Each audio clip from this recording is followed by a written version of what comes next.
Evening, Rochelle. The question here for the Mercosur summit with the presidents in Mendoza, as you mentioned, was really how strong a message would Mercosur send to the member state, Venezuela, both in light of the months of violence and the political, economic turmoil that is going on, but also ahead of the July 30 date, the election that Nicolas Maduro has said will call an election to rewrite the constitution. So the question was what would the message be from Mercosur? There was the possibility that Venezuela would be suspended permanently, or in other words, expelled from the trading bloc. But in the end, there's a slightly more tempered message from Mercosur, which almost all of the presidents have signed. They're saying that the violence must come to an end. And also, Mercosur has offered to be something of a go-between in the negotiations between the Venezuelan opposition and the Venezuela government led by Nicolas Maduro. We can hear now Mauricio Macri, the Argentina president. We reiterate our willingness to establish, in consultation with the government and the opposition, a contact group to facilitate and mediate a new process of dialogue and negotiation between the parties in conflict.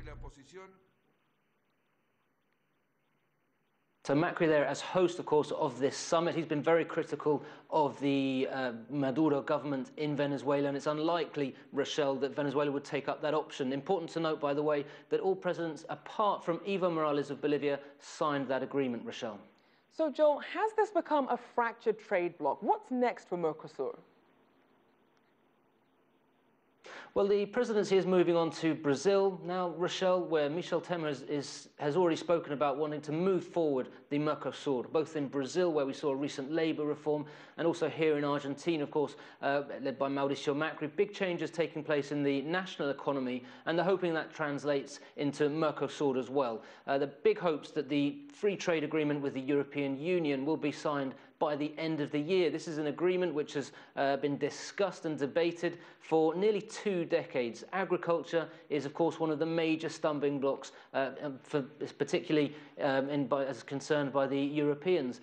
German Chancellor Angela Merkel was in Buenos Aires recently ahead of the G20, and she said that the Europeans must find a compromise, but she also admitted, interestingly, that it's not always easy to negotiate with the European Union.